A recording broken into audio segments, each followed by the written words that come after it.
안녕하십니까. 저는 고려대학교 산업경영공학부 석사과정 그리고 DSBA 연구실 소속 윤은상이라고 합니다. 이번 페이퍼 리뷰 시간에서는 Latent Declare Allocation이라는 제목의 페이퍼를 리뷰를 해볼 거고 그에 수반되는 개념들을 알아보도록 하겠습니다. 먼저 페이퍼를 리뷰하기 전에 살짝 언급을 해보고 싶은 거는 여기에 중간에 앤드류 분께서 계시거든요. 살짝 네임드 분께서 참여를 하셔서 되게 놀라웠습니다. 어떤 순서로 이번 페이퍼 리뷰를 진행을 할 것이냐면 먼저 인트로덕션부터 LDA에 대한 개괄적인 설명을 진행을 할 거고요. 그런 다음에 LDA가 살짝 투 트랙으로 진행이 되는데 제너레이션 파트와 인퍼런스 파트를 나눠서 설명을 드리겠습니다. 그리고 마지막으로 본 논문에서는 나오지 않는 내용인데 그 같은 저자 블레이라는 사람이 작성한 Probabilistic Topic Models라는 살짝 리뷰 같은 느낌의 페이퍼가 있는데 거기에서 LDA의 익스텐션들이 많이 소개가 되어 있길래 그것도 같이 설명을 드리도록 하겠습니다. 먼저 LDA란 무엇인가에 대한 설명을 드리겠습니다. LDA란 Latent Declare Allocation 제목과 같이 나타나 있는데 지난번에 제가 XGBoost에 대한 페이퍼 리뷰를 진행을 했었습니다. 근데 이때 제가 깨달은 거는 뭔가 논문을 볼 때 제목도 함께 좀 신경을 써서 공부를 해야겠구나 라고 생각을 했던 게 XGBoost가 Gradient Boosting에 Extreme을 붙인 거거든요. 그래서 그레디언트 부스팅보다 어떤 부분이 익스트림한가에 포커스가 맞춰져 있었습니다. 이번에도 이름에 대한 생각을 좀 더 해보겠습니다. 레이턴트 디리클레 얼로케이션은 다음과 같이 세 파트로 쪼개질 수가 있습니다. 그래서 각기 나타내는 단어를 좀 더 살펴보면은 레이턴트는 사전 뜻은 잠재하는, 잠복해 있는, 즉 안 보인다는 뜻이죠. 숨겨져 있다.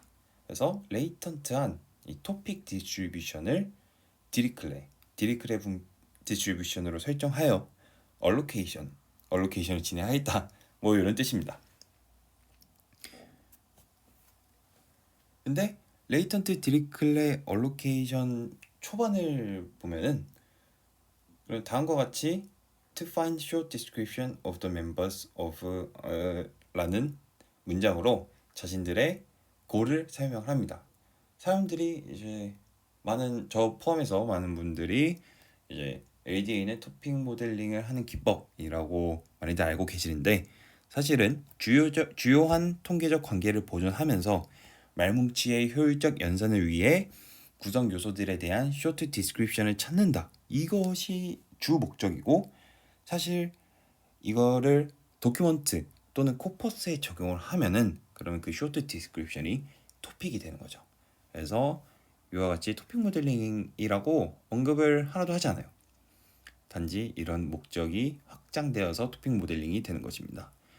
그래서 아래와 같이 문서들이 쫙 일련의 문서들이 존재를 할 때 이 문서들의 각기 토픽이 어떻게 되는가를 살펴보자 하는 것입니다. 근데 저희가 이 토픽을 어떻게 찾느냐를 생각을 해보면은 토픽은 사실 눈에 보이지 않기 때문에 간접적으로 알아야 합니다. 그 간접적으로 아는 방식이 그 문서에 나타나 있는 단어를 보고 파악을 하기 때문에 문서를 읽어야 저희가 토픽을 밝혀낼 수가 있습니다. 그래서 책 커버로 책을 판단하지 말라는 말처럼 저희가 문서를 먼저 살펴보고 단어들을 살펴봐야 합니다. 예를 들어서 이 노래 가사로 예시를 들면은 장범준의 집에 가지 않는 연인들로 한번 살펴보도록 하겠습니다. 본 노래 가사에는 다음과 같은 단어들이 있는데요. 뭐 설레다, 옆, 연인, 그녀, 천사, 그대 이런 식으로 단어들이 있는데 이런 단어들을 보니까 이 노래는 사랑을 얘기하는 사랑의 토픽을 갖고 있는 노래겠구나 라는 것을 알 수 있고 그리고 질풍가도를 다시 한번 생각을 해보면 한 번 더 나에게 질풍 같은 용기를 거친 파도에도 굴하지 않게 뭐 이런 노래 가사들을 봤을 때 그 포함되는 단어들 질풍 용기 거친 파도 달려가 싸울 거야. 뭐 이런 걸 보면은 뭔가 저돌적이고 질풍 용기 이런 토픽을 갖고 있는 노래 가사이구나 라고 생각을 할 수가 있습니다. 즉 어떤 코퍼스가 있고 도큐먼트가 있고 그 도큐먼트 내의 단어들을 봤을 때 사실 그냥 보면은 이것이 토픽이 뭔지를 정확하게 모릅니다. 즉 숨겨져 있다, 레이턴트하다는 건데, 근데 이것을 자세히 들여다보면은 즉 단어들의 관계를 좀 생각을 해보면 이 레이턴트한 토픽을 찾아낼 수가 있다는 것입니다. ADA 이전에도 레이턴트한 토픽을 찾기 위한 노력들이 여러 존재했었습니다. 그래서 먼저 히스토리를 좀 살펴보도록 하겠습니다. 첫 번째로 TF-IDF가 있는데 저희가 그 단어들이 문서들에서 몇 번 나왔냐라는 카운트 매트릭스가 있을 때 그 카운트 매트릭스를 단순히 그 빈도로만 나타내지 않고 TF-IDF 연산을 통해서 전체 문서에 대한 의미까지 반영이 가능하게 되었습니다. 근데 이거는 사실 뭐 차원을 축소하는 역할도 미미하고 그리고 레이턴트한 정보를 표현하기에는 좀 역부족이죠. 그래서 나타난 것이 LSA입니다. LSA는 카운트 매트릭스 X에 SVD를 적용을 해서 분산을 최대한으로 보존하는, 마치 PCA에서 하듯이 리니어 서브스페이스를 탐색을 하는 것입니다. 다음으로는 이 LSA의 단점을 보완하기 위해서, 단점이라기보다 좀 관점을 달리한 건데, 선형대수적으로 설명을 했었던 LS와는 다르게 확률적인 관점으로 접근을 한 것입니다. 그래서 애스펙트 모델로서 나타나는데 PLSA가 각 단어는 토픽의 관점으로 의미를 갖는다는 모델입니다. 그래서 사랑을 얘기하는 토픽 안에는 그 사랑에 대한 단어들이 존재할 거거든요. 아까 전에 봤듯이 장범준이라는 사람이 뭔가 사랑에 대한 노래를 많이 부르는데 그 사람 가사에는 이제 이거 말고도 그녀 그녀 사랑 천사 이런 단어들이 많이 포함이 돼 있을 겁니다. 그 다음에 이제 본 논문에서 설명하고자 하는 ADA가 존재하고 그것에 대한 익스텐션들이 지속적으로 나오고 있는 상황입니다.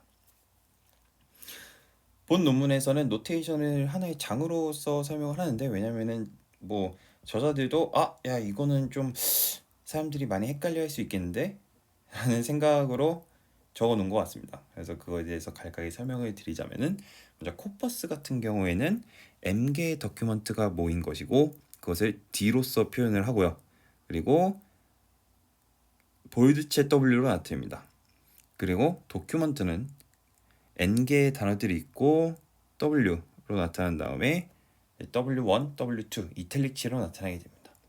그 다음에 단어는 1에서 V까지의 V번째 단어까지의 인덱스로 나타나게 되는데, 이 볼드체 W에서 볼드체랑 이탈릭체로 나눠진 이유는 제 생각에는 이제 이 볼드체가 W 애들을 다 갖고 있다라는 의미에서 그런 게 아닐까 싶습니다.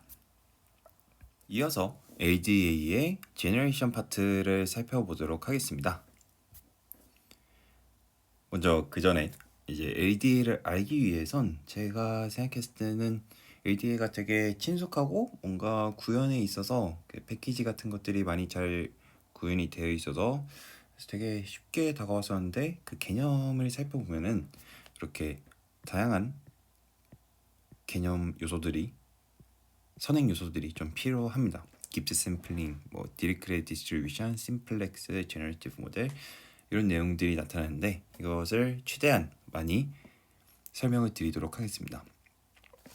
먼저 ADA는 제너레이션이랑 인퍼런스 파트 두 파트로 나뉘게 됩니다. 그래서 레이턴트 디리크렛을 다음과 같이 두 파트로 쪼갤 수가 있는데, 먼저 제너레이션, 코퍼스 도큐먼트 월드가 어떻게 제너레이트 되었는가를 먼저 설명을 드리겠고요. 근데 이거를 알아야 되는 이유가 이제 이것이 인퍼런스의 근간이 되거든요. 그래서 월드를 통해 어떻게 토픽을 인퍼런스 해나갈 것인가, 이것도 차후에 설명을 드리도록 하겠습니다. 설명드렸다시피 제너레이션은 문서와 단어가 어떻게 생성이 되는가를 살펴봅니다. 그래서 코퍼스에서 도큐먼트 그리고 워드 이 중간에 토픽들이 영향을 주게 됩니다. 도큐먼트의 토픽이 월드 생성에 영향을 주고 이 인프런스는 반대로 토픽의 분포가 어떻게 생성되는지를 월드를 통해서 파악을 하게 됩니다. 예시를 한번 살펴보겠습니다. ADA가 가정하는 문서 생성의 과정을 봤을 때 다음과 같이 말년이라는 작가가 오늘은 무슨 글을 쓸까? 라는 예시를 들어보겠습니다. 그래서 머릿속에 많은 생각들이 있을 거예요. 오늘은 뭐 포켓몬스터 얘기를 좀 할까? 아니면은 삼국지 얘기를 좀 할까? 이런 생각을 할 텐데 즉 내가 무슨 내용을 쓸 것인지 이것을 먼저 생각을 하게 될 것입니다. 그래서 이 중에서 제가 말년이가 삼국지 얘기를 좀 해야겠다. 그러면은 뭐 유비, 관우, 장비, 제갈량 이런 단어들을 표현을 하게 되는데 그래서 이것이 쓸 내용을 어떻게 표현을 할 것인지에 대한 내용이 되겠습니다. 또 다른 예시로는 리그 오브 레전드라는 이제 게임을 설명을 글을 쓰게 된다면 그러면 그 글에는 각 챔피언에 대한 이름이나 뭐 승리, 패배, 뭐 장인 이런 내용들이 있겠죠. 그래서 쓸 내용을 어떻게 표현할지를 다음과 같이 단어로 나타내게 됩니다. 정리를 하자면 내가 무슨 내용을 쓸 것인지는 토픽이고 쓸 내용을 어떻게 표현할 것인지는 단어로서 나타나게 되는 것이죠. 이제 문서가 생성되는 과정을 봤는데 ADA는 제너레이티브 모델의 대표 주자입니다. 그래서 논문에서도 최대한 많이 강조를 하고 있거든요. 근데 ADA를 정확하게 알기 위해선 이 제너레이티브 모델에 대한 개념을 살짝 훑고할 필요가 있습니다. 제너레이티브 모델은 분류의 기법 중 하나입니다. 분류의 대분류 중 하나인데 제너레이티브 모델과 디스크리미티브 모델이 분류에 속하게 됩니다. 먼저 그 디스크리미티브 모델을 살펴보면은 디스크리미티브 모델은 y의 x가 어떻게 다른가에 초점을 두게 됩니다. 그래서 여기 같은 경우에 아래 그림을 보시면 노란색과 초록색의 레이블을 가진 데이터가 있을 때 이것을 잘 나눌 수 있는 x 지점, 즉 바운더리를 찾게 되는 거거든요. 그래서 지금 이런 경우에는 데이터의 분포 이런 건 전혀 상관이 없죠. 그냥 분류나 잘해라 이런 느낌입니다. 근데 제너레이티브 모델은 x가 어느 분포에 있냐라는 질문을 던지게 됩니다. 그래서 지금 예시를 보면은 다음과 같이 초록색 레이블이 있고 노란색 레이블이 있을 때 이렇게 일렬로 세운 다음에 해당 분포를 그리게 되고 분포를 생성을 하게 됩니다. 그래서 이때는 새로운 데이터, 하얀색 데이터가 들어왔을 때 어떤 분포에 있을 때 좀 더 확률이 높을까를 계산을 하게 됩니다. 지금 여기 같은 경우는 왼쪽 분포에서 좀 더 확률이 높겠죠. 오른쪽 분포는 0으로 나타낼 테니까 이런 식으로 제너레이티브 모델은 데이터의 분포를 만들고 그 분포에서의 확률을 맥시마이즈 하는 방향으로 진행을 하게 됩니다. 즉 분류를 함에 있어서 어떻게 보면은 제너레이티브 모델은 너 왜 그 분포에 분류됐어? 라는 설명을 좀 더 잘할 수 있겠죠. 본질을 아는 것, 이 본질을 여기 나와 있는 디스트리뷰션이라고 생각을 했을 때 이 본질을 아는 것이 레이턴트를 알아가는 것이라고 할 수가 있고 디스크리미티브 모델 같은 경우에는 그냥 분류나 잘해 라는 표제를 갖고 있습니다. 이제 ADA의 절차를 본격적으로 설명을 드리겠습니다. 1번, 2번, 3번 그리고 3번에서는 A, B로 나타내 있는데 하나씩 살펴보도록 하겠습니다.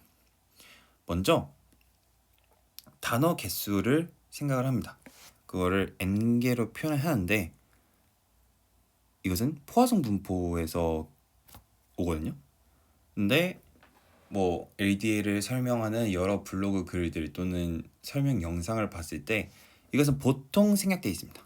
왜냐하면 근데 논문을 봤을 때는 이게 나타나 있어서 저도 좀 의아했거든요. 이렇게 명백하게 나타나 있는데 왜 생략이 되어 있냐라는 걸 생각을 해보면 이 저자들이 현실의 문서들도 그냥 그 길이가 제각각이고 단어들도 제각각이라서 n은 딱히 하나의 값으로 고정을 안 해도 된다라고 설명을 해놓습니다. 그래서 보통 절차에선 빠지게 됩니다. 두 번째로는 디리크레 분포에서 세타를 구하게 됩니다. 근데 이 세타는 토픽의 믹스처 모델이고 그리고 알파는 디리크레의 하이퍼 파라미터가 되게 되는데 이 두 파트에 대한 설명을 먼저 드리도록 하겠습니다.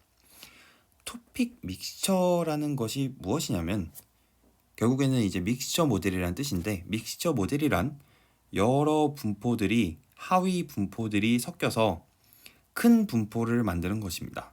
이 빨간색으로 나타내 있는 것이 믹스처 모델이 되겠고요. 그리고 이 하위에 다수의 복수의 분포들이 존재를 하게 됩니다. 그리고 알아두셔야 될 게 이제 믹스처 모델이라는 개념이 있고 믹스처 디스트리뷰션이라는 개념이 있는데 이 개념에 살짝 시선이 다릅니다. 믹스처 모델이라는 단어를 마주를 했으면 그냥 뭔가 공식처럼 이렇게 이해하시면 되는데요. 전체 집단에서 하위 집단을 찾는 것에 목적을 두고 있습니다. 즉 관찰된 집단이 주어졌을 때 하위 집단들에 대한 통계적 추론을 하고자 노력을 하는데 저희가 가우시안 믹스처 모델 이것을 들어보신 분이 계시다면은 이게 무슨 내용인지 아실 겁니다. 그래서 전체에서 그 어떤 클러스터에 속해 있는지 즉 클러스터링을 할 때 사용되는 기법인데 이와 같이 믹스처 모델이 의미를 같이 하고 있습니다. 두 번째로는 믹스처 디스트리뷰션인데 이거는 하위 집단들로부터 전체 집단의 특징들을 알아가는 과정이거든요. 그래서 그림으로 설명을 드리자면은 지금 믹스처 모델은 빨간색, 즉 전체 분포에서 파란색 분포를 얻는다. 믹스처 디스트리뷰션은 파란색 분포에서 빨간색 분포를 얻는 것에 초점을 두고 있다를 알아두시면 될 것 같습니다. 다음으로 디리크레 디스트리뷰션에 대한 설명을 드리겠습니다. 보통 디리크레 디스트리뷰션을 설명을 할 때 프라이어나 포스테리어 이런 개념들이 들어오는데 그거는 차치하고 이제 단순하게 멀티노미얼 분포의 분포라고 생각을 하시면 됩니다. 그래서 멀티노미얼이 저희가 뭐 0.7 세 개의 확률 변수에 대한 멀티노미얼 디스트리뷰션이라고 했을 때 0.7, 뭐 0.1, 0.2 이런 식으로 나타낼 수도 있고 0.6, 0.3, 0.1의 확률을 갖고 있는 분포로 나타낼 수가 있겠죠. 근데 요것들을 모조리 담고 있는 분포가 디리크레 분포입니다. 예를 들어서 K는 3, 즉 토픽이 3개에 대한 확률 분포를 디리크레 디스트리뷰션으로부터 가져온다라는 뜻은 디리크레 디스트리뷰션에서 뭐 0.7, 0.15, 0.15 이런 분포를 하나 꺼내서 사용을 하겠고 그리고 이것은 믹스처 모델에서의 가중치 역할을 하겠다입니다. 그래서 앞장에서 살펴봤었던 이 믹스처 모델에서 각 분포가 선택될 확률이 0.7, 0.15, 0.15 이런 식으로 나타나는 겁니다. 그리고 디리크레 디스트리뷰션은 논문에서 설명을 하기로는 이 디리크레 랜덤 베리어블 세타가 K-1 심플렉스에 있다고 하거든요. 그래서 3차원의 디리크레 랜덤 베리어블 세타는 2 심플렉스에 있는 겁니다. 근데 이거에 대한 설명을 보면은 대부분 K를 3으로 설정하는데 그 이유는 심플렉스를 설명드리면서 살펴보겠습니다. 심플렉스란 개념이 되게 해석하기가 되게 좀 어렵다고 생각이 드는데 단순하게 그냥 어떤 공간을 표현하는 방법이라고 생각을 해주시면 될 것 같습니다. 그래서 확률 분포에 대한 공간을 설명을 표현하는 방법이라고 생각하시면 되고 0 심플렉스는 점, 1 심플렉스는 선, 2 심플렉스는 삼각형이라고 표현을 할 수가 있어요. 그래서 보통 예시를 들 때 이것에 대한 예시를 들 때 K를 3으로 설정을 하거든요. 그 이유가 이제 삼각형으로서 좀 표현하기 쉬워서인 것 같습니다. 그래서 오른쪽에 이제 2 심플렉스로 나타낸 디리크렛 디스트리뷰션을 봤을 때 예를 들어서 알파가 0.15인 것은 이렇고 알파가 10인 것은 다음과 같이 디스트리뷰션이 형성이 되게 됩니다. 그리고 이 디스트리뷰션에서 하나씩 뽑아서 사용을 하는 거죠. 위에서 저희가 뭐 0.6으로 시작하는 거, 0.7로 시작하는 거 다양한 분포들 멀티노미얼 디스트리뷰션이 있는데 이 디리크렛 디스트리뷰션에서 멀티노미얼을 빼는 겁니다. 샘플을 하는 것입니다. 그리고 이 디리크렛 디스트리뷰션에서 하나 알아둬야 될 것은 그 알파가 지금 여러 가지가 그 3차원이면 3개가 필요하거든요. 근데 디리크렛 디스트리뷰션 논문에서 사용하는 그 분포는 알파를 하나만 사용합니다. 그래서 좀 의아했는데 이 이유는 ADA가 시메트릭 디리클렛로서 나타나기 때문입니다. 그래서 하나의 알파에 대해서 전부 다 똑같은 알파를 사용한다 입니다. 그리고 이 알파에 따라서 모양이 되게 달라지는데요. 그것은 다음과 같습니다. 먼저 알파가 지금과 같이 크면은 모든 토픽들이 뽑힐 확률이 균등한 멀티노미얼을 낳게 됩니다. 하지만 알파가 작아지면은 특정한 토픽이 뽑힐 확률이 좀 더 높은 그런 멀티노미얼 토픽 디스트리뷰션이 샘플링이 되게 되는데 아까 전장에서 봤었던 예시로 살펴보면은 지금 10과 0.15를 비교하면은 0.15 같은 경우에는 가외 쪽에 많이 포진이 되어 있죠. 그래서 여기에서 뽑으면은 이쪽 꼭지점에 있는 토픽이 더 잘 뽑힐 수 있는 멀티노미얼 확률 분포가 나오게 되는 거고 10의 관점으로 봤을 때는 중앙에 몰려있기 때문에 여기서 어느 거를 뽑아도 이쪽 꼭지점과 이쪽 꼭지점과 이쪽 꼭지점의 그 확률 분포가 좀 균등하게 나타나는 멀티노미얼 디스트리뷰션이 선택이 되게 될 것입니다. 그래서 3D 그래프로 보면은 지금 알파가 작은 경우에 되게 각 토픽에 대한 그러니까 멀티노미얼의 각 구성 요소에 대한 이것들의 개별 확률이 높아지게 되겠죠. 하지만 그보다 알파가 좀 크게 되면은 다들 공평한 확률로 뽑히게 되는 디스트리뷰션이 나타나게 되는 것입니다. 지금 여기까지 해서 저희가 디리크렛 분포로부터 세타를 뽑았고요. 그 믹스처 모델의 어떤 가중치가 되겠죠. 그래서 지금 0.7, 0.2, 0.1 이런 멀티노미얼이 하나가 뽑히게 되는 것입니다. 뽑히게 되면은 이것을 멀티노미얼로 생각을 하고 여기서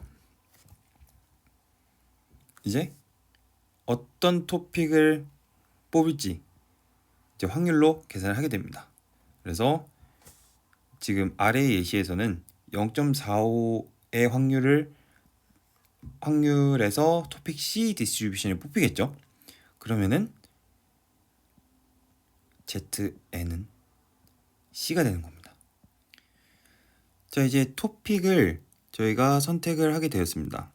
즉 이런 믹스처 모델에서 가중치를 통해서 그래서 어떤 토픽 디스트리뷰션을 하나 뽑게 된 겁니다. 근데 토픽 디스트리뷰션은 다음과 같이 어떤 단어들의 분포로 나타나게 됩니다. 예를 들어서 토픽 K 중에 K가 1이라고 하면은 그러면 뭐 여기서 빈도 뭐 10, 20, 50 이런 식으로 빈도로 나타낼 수 있고 이거를 하나의 확률 분포로 나타낼 수가 있겠죠. 그래서 지금 토픽 C에 대한 디스트리뷰션이 예를 들어서 아이돌에 대한 토픽이라고 가정을 하면은 레드벨벳이나 아이유 같은 경우에는 뽑힐 확률이 높겠죠. 근데 마동석 같은 경우에는 이제 확률이 매우 낮게 그 토픽 디스트리뷰션에서 워드가 뽑히게 되게 될 것입니다. 정리를 하자면 ADA의 Generative Process는 다음과 같습니다. 어떤 하나의 각 문서들에 대해서 그 문서와 그 구성 단어들을 생성해내는 과정은 다음과 같이 되는 거죠. 먼저 n을 포화성 분포의 가정에서 추출을 한다, 샘플링 한다. 근데 n은 딱히 안 중요하다. 그리고 세타, 어떤 토픽 믹스처 모델에 대해서 그 디리크레 알파를 통해서 디리크레 분포를 통해서 저희가 토픽 디스트리뷰션 세타를 설정을 한다. 그리고 이거는 믹스처 모델의 가중치가 된다 라고 생각을 하시면 되고, 세 번째로는 그 가중치를 통해서 그 믹스처 모델의 하위 디스트리뷰션을 하나 뽑아서 그것을 ZN으로 간주를 하고, 그리고 그 ZN에서 WN을 샘플한다. 단어를 하나씩 샘플을 한다. 되게 복잡한 과정이 나타나는 것을 보실 수 있습니다. 그리고 이것을 살짝 좀 식으로 표현을 하면은 알파, 베타가 주어졌을 때 P, 세타, Z, W, 즉 어떤 토픽 디스트리뷰션이랑 토픽 내에 있는 단어 디스트리뷰션, 그리고 해당 단어, 이것들에 대한 전체적인 결합 분포는 다음과 같이 구할 수 있습니다. 오른쪽에 있는 식처럼 풀어서 설명을 드릴 수가 있는데, 지금 이 계산을 하는 방법을 제가 잘 몰라서 설명을 드리고자 합니다. 먼저 하나의 결합 분포는 다음과 같이 팩토라이제이션을 진행을 할 수가 있겠죠. 그래서 이런 결합 분포를 다음과 같이 분해를 할 수가 있습니다. 그것이 지금 이 부분과 같게 되고 요거는 그대로 이 부분이 되게 되겠죠. 그리고 구한 식에서 세타와 Z에 대해서 마지널라이즈를 하면은 다음과 같이 단어에 대한 확률을 구할 수가 있습니다. 그리고 이 단어들을 또 모든 더큐먼트에 대해서 마지널 프로버빌리티를 구한 것을 다 곱해버리면 그러면 전체 코퍼스가 나타나게 됩니다. 전체 코퍼스에 대한 확률을 구할 수가 있게 되는 것이죠. 근데 이런 과정을 저희가 뭐 되게 간략하게 설명드리긴 했는데, 이렇게 확률에 대해서 왜 다 구하려는 노력을 하는 것인가를 보면은 제너레이티브 모델은 아까 전에 맨 처음에 설명드렸다시피 어떤 분포를 가정을 하고 있고, 그 분포가 있다면 새로운 인풋에 대해서 확률을 구할 수 있기 때문에 ADA가 제너레이티브 모델을 가정을 함으로써 이점을 취하는 것을 볼 수가 있습니다. 근데 아까 전에 이런 결합 분포 같은 경우에 저 같은 경우는 좀 익숙하지가 않거든요. 좀 다루기가 힘든데, 그래서 이것을 베이지안 네트워크 관점으로 한번 살펴보겠습니다. 저희가 이 결합 분포를 이렇게 설명을 할 수 있는 배경에는 먼저 그 구성 요소를 한번 살펴보면은 P 세타 바 알파는 알파가 주어졌을 때 세타의 확률이죠. 그리고 알파가 주어졌을 때 디리크레 분포 세타라고 생각을 할 수가 있습니다. 그리고 P, ZN 바 세타는 세타가 주어졌을 때 ZN의 확률, 그리고 사전 분포 세타가 주어졌을 때 단어의 토픽 ZN, 그리고 P는 WN 바 ZN 콤마 베타는 ZN 베타가 주어졌을 때의 WN의 확률. 이런 식으로 뭔가 뭐가 주어졌을 때 어떤 것의 확률, 즉 가정이 주어졌을 때 결론, 뭔가 방향이 떠오르지 않습니까? 그래서 이렇게 조건부 확률을 하나의 방향으로서 생각해서 그것을 그래프로 나타내고 결합 분포를 좀 더 쉽게 구하도록 만들 수 있는 것이 바로 베이지안 네트워크입니다. 예를 들어서 커피를 마시면 잠이 안 온다.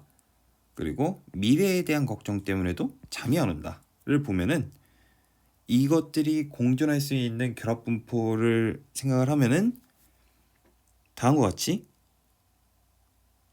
P 잠이 안 온다 바 커피, 그리고 P 잠이 안 온다 걱정, 이거를 그냥 곱해버리면은 결합 분포를 구하는 거가 됩니다. 그래서 뭔가 좀 더 쉽게 이 결합 분포를 이해할 수 있는 방향을 설명드렸고요.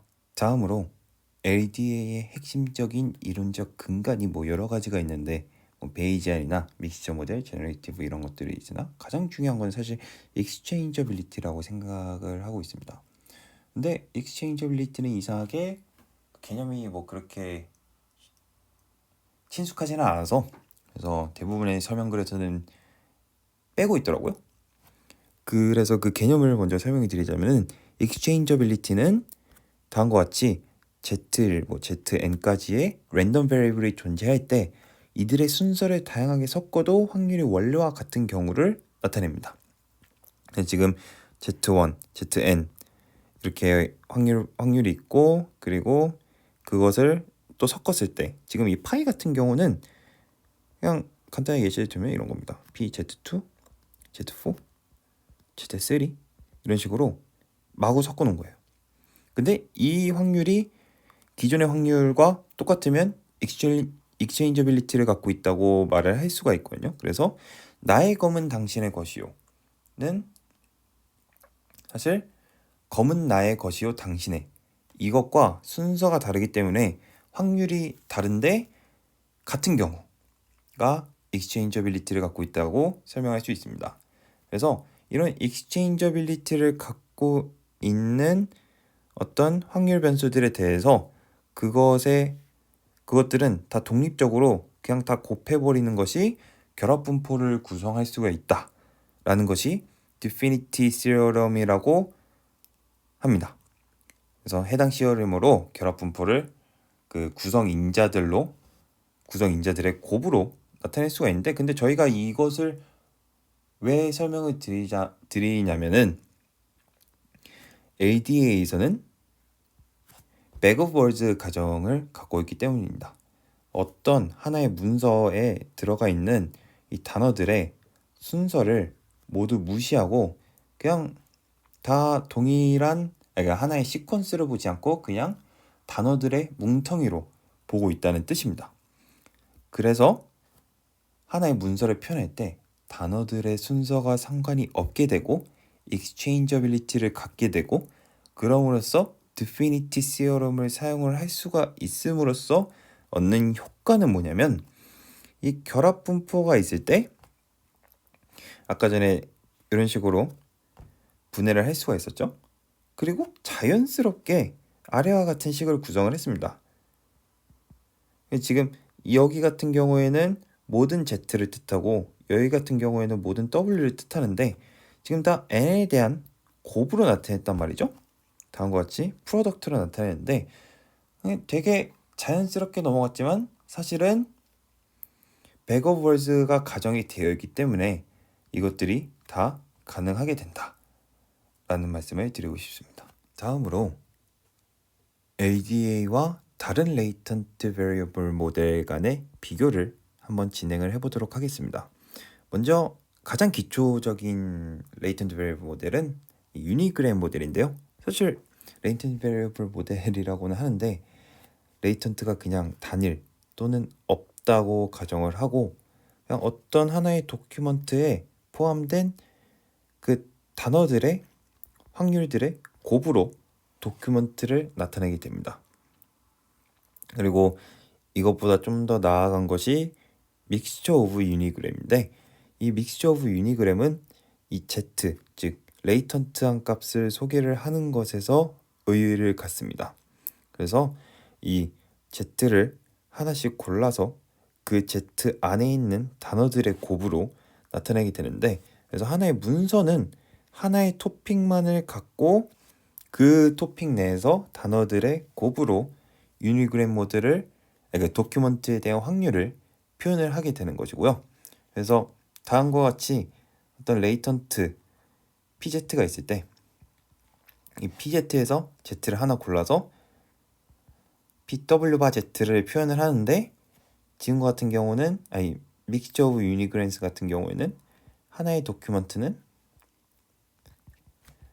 한 개의 토픽을 갖는다 입니다. 근데 사실 어떤 하나의 문서가 토픽 하나만 갖기에는 좀 부족하죠. 뭐 예를 들어서 그냥 어떤 사랑책을 보더라도 뭐 갑자기 정치 얘기가 나올 수 있고 갑자기 SF가 될 수도 있고 뭐 이런 식으로 여러 가지의 토픽이 섞여 있는 것이 현실의 문서라서 PLSA 또는 LSI는 이렇게 도큐먼트 내에 토픽의 디스트리뷰션을 믹스처로 소개를 한 것에 의의를 갖습니다. 그 다음에 이것을 또 넘어서 근데 지금 여기서 이 믹스처가 도큐먼트마다 픽스드된 고정된 토픽 믹스처 모델을 갖고 있거든요. 여기서 또 발전을 한 게 ADA이고, 이 픽스된 토픽 믹스처 모델을 디리크레 분포에서 자유자재로 가져온다. 이것이 의의로 나타나게 되겠습니다. 다음으로 스무싱 챕터에 대해서 설명드리도록 하겠습니다. 지금껏 ADA 절차를 설명을 드리면서 뭐 세타 토픽 디스트리뷰션을 설명드리고 해당 토픽 디스트리뷰션을 뽑힌 토픽, 그리고 그 토픽 안에 들어가 있는 단어들의 분포에서 W를 뽑는 과정을 설명드리면서 베타에 대한 설명을 제대로 안 해드렸거든요. 베타라는 것은 아까 전에 마동석 예시에서 나왔던 이 토픽 K 안에 들어가 있는 단어들에 대한 빈도표입니다. 그래서 지금 나와 있듯이 뭔가 ZI가 1일 때, 즉 ZI일 때 WJ의 확률인데, 지금 이런 식으로 빈도로 표현하게 되면 문제점이 뭐냐? 되게 스파스해질 겁니다. 그래서 특정 단어는 뭐 50번 나왔는데 다른 단어는 뭐 0번, 1번 이런 식으로 되게 스파스해질 거기 때문에 대부분의 스파스한 매트릭스는 문제점을 안고 가는 거죠. 근데 대부분의 설명 글이나 유튜브에서는 다음과 같이 이 베타를 어떤 하나의 디리크레 분포로 설명을 하더라고요. 그래서 뭔가 매치가 잘 안 됐습니다. 분명히 논문 초반에는 이런 빈도표라고 하고 디리크레 분포라고 한 마디도 없었었는데, 근데 다른 설명글에서는 이렇게 디리크레 분포를 산정하고 있었다 해서 많이 헷갈렸는데, 알고 보니까 스무싱이라는 챕터에서 보면은 다음과 같이 그냥 단순히 베타였는데 베타를 이런 에타라는 파라미터를 통해서 디리크레 분포로 만드는 모습을 볼 수가 있습니다. 그래서 기존 베타는 매우 스파스할 거기 때문에 새로운 도큐먼트의 단어들은 베타에 많이 없을 것이므로 그래서 단어의 빈도 그 자체도 디리크레 분포로 만들어 버림으로써 위의 문제점들을 해결하고자 하는 것이 스무싱입니다. 다음으로 ADA의 인퍼런스 파트를 한번 살펴보도록 하겠습니다. 앞서 설명드렸다시피 ADA가 투 트랙으로 이루어져 있고, 지금껏 살펴본 파트가 제너레이션 파트이며, 지금부터 설명드릴 인퍼런스 파트는 저희가 실질적으로 볼 수 있는 문서 내에서 단어를 통해서 토픽을 유추의 토픽 분포를 한번 이제 계산해 보는 과정이라고 할 수 있습니다. 말씀드렸다시피 저희가 가장 원하는 것은 단어들을 봤을 때, 단어나 도큐먼트를 봤을 때 이 토픽에 관련된 결합 분포거든요. 근데 여러 가지 방법을 활용을 해도 지금 다음과 같은 토픽에 대한 결합 분포는 계산이 불가능하다고 합니다. 그래서 이 직접적인 계산은 어려우니 뭔가 approximate를 하겠다. 그리고 이 approximate 하는 것을 샘플링을 통해 진행을 하겠다가 골자입니다. 논문에서 이것을 하기 위해서 variation의 inference라는 것을 사용을 합니다. 근데 variation의 inference가 좀 내용이 매우 복잡하고 와닿지가 않기도 하고, 두 번째로는 통상적으로 이게 수업이나 여러 가지 매체, 뭐 블로그 같은 데서도 그렇고 구연체에서도 그렇고 깁스 샘플링을 많이 활용을 합니다. 그래서 깁스 샘플링이 어떻게 진행이 되는지 한번 살펴보도록 하겠습니다. 먼저 깁스 샘플링은 단어들의 토픽을 랜덤하게 어사인한 뒤에 샘플링과 어사인을 번갈아서 진행을 하게 됩니다. 그래서 해당 결합 분포를 탐색을 하는 과정 속에서 이 세타 ZW가 참여를 하게 되는데, 세타 ZW는 다음과 같이 나타나고 이것들을 1, 2, 3번 순서를 통해서 표현을 하게 됩니다. 지금 이렇게 좀 개괄적으로 설명을 드리는데 예시를 통해서 살펴보도록 하겠습니다. 그 이전에 이 컬랩스라는 말이 있는데, 왜 컬랩스라는 말을 사용을 하냐면 샘플링 과정에서 세타 ZW를 모두 활용을 해야 되는데 ZW만 구해도 이것을 사실 구할 수 있거든요, 간접적으로. 그래서 샘플링 과정에서 사라지게 됩니다. 컬랩스 됩니다. 이게 무슨 말이냐 하면은 깁스 샘플링을 통해서 저희가 하나의 문서가 있고 그거에 단어들이 있는데, 이 단어들의 토픽을 어사인하고 뭐 깁스 샘플링을 하는 과정에서 결국에 단어들의 토픽이 산출이 되겠죠. 뭐 토픽 1, 토픽 2, 2, 3, 2, 2, 4, 3, 1, 1 뭐 이런 식으로 모든 단어들에 대해서 토픽이 어사인 되면은, 그러면은 딱히 이것을 직접적으로 안 구해도 이 문서 내에 있는 토픽들을 싹 빈도를 구해다 보면은 문서 내의 토픽 분포를 구할 수가 있게 됩니다. 그럼 이제 예시를 통해서 깁스 샘플링의 절차를 한번 살펴보겠습니다. 어떤 하나의 문서에 이렇게 5개의 단어가 있다고 살펴볼게요. 그러면 이 단어들에 대해서 토픽을 랜덤 어사인을 실시합니다. 1번, 3번, 1번, 2번, 4번 랜덤이기 때문에 뭐 다른 경우에는 다르게 뭐 얘는 2번 토픽이고 이런 식으로 할당이 될 수가 있겠죠. 이렇게 문서에 대해서 다 할당을 하게 되면은, 그러면 전체 문서에 대해서 다 할당을 하게 되면은 1번 토픽에서는 이렇게 인디아, 엔터스, 월드에 대한 어떤 하나의 빈도가 나올 겁니다. 어떤 토픽의 단어에 대한, 토픽 내에 단어에 대한 분포가 나타날 것이고, 그리고 이쪽으로 봤을 때는 한 단어가 여러 개의 토픽에서 어떻게 빈도를 갖고 있느냐, 즉 워드 토픽 분포가 나타나게 될 것입니다. 자, 아래에도 적어놨는데 토픽은 단어의 분포로 표현이 되고, 그리고 하나의 단어는 하나의 토픽에서 오는 것이 아님을 다시 한번 살펴볼 수가 있습니다. 두 번째로는 이제 단어 하나에 대해서 마스킹을 실시합니다. 그래서 아까 전에 이거 1번이었는데 1번 토픽이었는데 지워버리고 그냥 없는 단어 취급을 해버리는 겁니다. 그러면은 이제 밑에 있는 카운트 매트릭스가 변하게 되는데 다음과 같이 70개에서 69개로 변하게 되겠죠.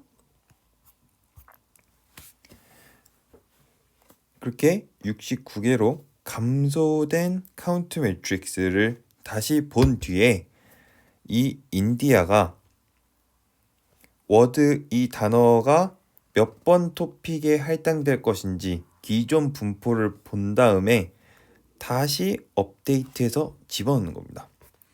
지금 같은 경우에는 원래 70이었고 빼기 1을 해도 69가 되고, 근데 69, 5, 0, 8 이런 식으로 1, 2, 3, 4 토픽에 대한 디스트리뷰션이 형성이 되어 있기 때문에, 그래서 그냥 바로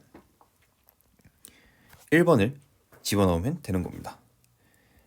근데 사실을 말씀드리면은 지금 말씀드린 예시는 그냥 빠르게 예시를 살펴드리기 위해서 제시를 한 거고요. 그래서 엄밀하게 말하면 몇 가지 부분에 생략한 부분이 있어서 좀 더 강화된 예시를 보여드리도록 하겠습니다. 이렇게 도큐먼트가 있고, 아까 전에도 살펴봤듯이 어떤 단어에 대한 랜덤 어사인을 진행을 한 뒤에, 그런 다음에 이 트레이드라는 단어를 마스킹을 실시를 합니다. 이제 이 트레이드는 없는 겁니다. 그러면은 아까 전에 워드 토픽, 토픽 워드 디스트리뷰션을 볼 수 있었던 카운트 매트릭스를 다시 한번 살펴보면은 트레이드 2번 토픽의 트레이드가 사라져서 8에서 7이 되겠죠. 그러면은 다음과 같이 도큐먼트 토픽 디스트리뷰션은 3, 1, 3, 1 해서 3, 1 각기 2개씩, 그리고 0개. 근데 지금 요 조그만 거가 있는 이유는 스무싱 때문에 그렇고요. 그리고 워드 토픽 디스트리뷰션은 다음과 같이 10, 8, 1 사이즈가 변하는 것을 볼 수 있죠. 그래서 도큐먼트 토픽 디스트리뷰션하고 워드 토픽 디스트리뷰션을 구했으면은 이것을 곱해버려서 이 사각형의 크기로 나타나게 됩니다. 그래서 봤더니 토픽 1이 사이즈가 가장 크죠. 그러면은 원래 2번이었던 이 트레이드의 토픽을 1번으로 변경을 시키는 것입니다. 그래서 저희가 이 깁스 샘플링을 통해서 최종적으로 구축하고 싶은 건 뭐냐면 이 토픽 디스트리뷰션이라고 할 수 있는 컬럼들입니다.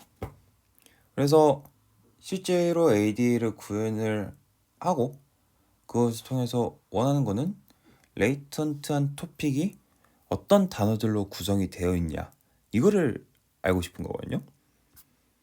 그래서 그 결과물을 살펴보면은 저희가 하나의 토픽이 월드의 분포로 나타내 있는 것을 볼 수가 있고, 사실 맨 처음에 뭐 노래 가사로 예시를 들었을 때 뭐 사랑, 정의와 같은 표제어로 토픽을 나타낼 수 있다 이렇게 얘기를 했지만, 사실 저희가 알 수 있는 것은 이런 단어들의 일련의 단어들일 뿐이고, 그래서 이 단어들을 봤을 때 이거는 지금 폴리스, 드러그, 코카인, 건 이런 걸로 보아 경찰의 업무에 대한 토픽일 거다라고 생각을 할 수 있어서 결국에 추가 분석을 진행을 해야 ADA가 끝이 나게 됩니다.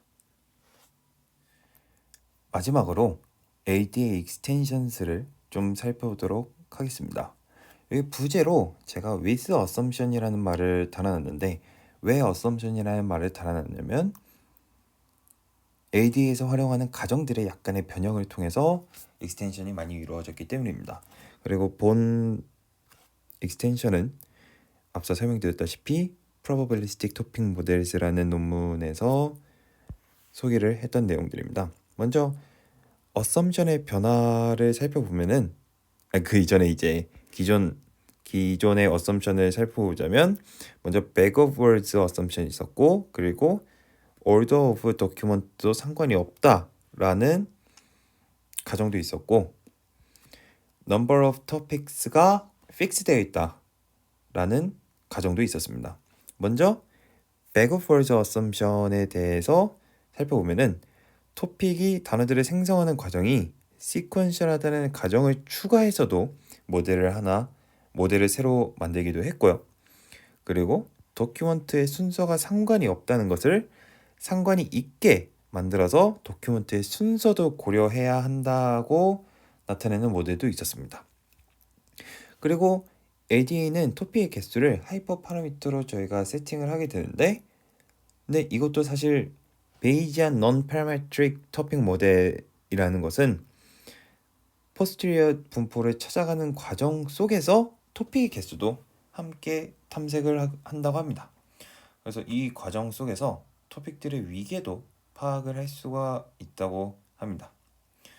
그리고 뭐 어썸션의 변화가 아니라 여러 익스텐션들이 많이 존재했는데 뭐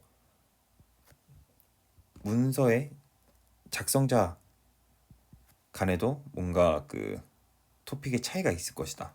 그래서 뭐 장범준이 쓴 노래랑 소녀시대가 쓴 노래는 살짝 그 내용이 다르겠죠. 이런 모델도 존재하고 이 토픽들 간의 관계성을 좀 더 표현하는 모델들도 존재하게 되었습니다. 네, 여기까지 LDA에 대한 설명을 마치도록 하겠습니다. 감사합니다.